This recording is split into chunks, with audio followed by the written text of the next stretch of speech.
Hello viewers, আজকে আমরা শিখবো যে আপনার মোবাইলের যত লেখা আছে এই লেখাগুলো কিভাবে বড় করা যায়। আর হলো আপনার এই মোবাইলে যত অ্যাপস আছে অ্যাপগুলো কিভাবে আমরা বড় করতে পারি, এই যে এইভাবে বড় ছোট করব। তাই সেটার জন্য আমরা এখন চলেন মোবাইল সেটিংসে চলেন। সেটিংসে যাওয়ার পর নিচে আসবো, আমরা নিচে এসে দেখবো অ্যাক্সেসিবিলিটি। এই যে অ্যাক্সেসিবিলিটিতে আমরা ক্লিক করব।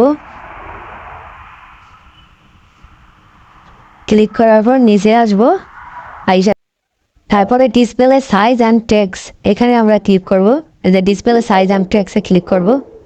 ক্লিক করার পরে আমরা ওই এই যে এই অপশনটা আসবে, এই অপশন আসলে একটু উপর দিকে যাবেন, দেখবেন যে এই যে উপরেরটা হচ্ছে আপনার লেখাগুলো বড় করার, আর নিচেরটা হচ্ছে এই যে অ্যাপ বড় করার ছোট করার অ্যাপ।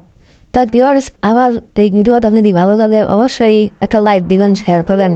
তাহলে আজকের মতো রাখি এখানেই।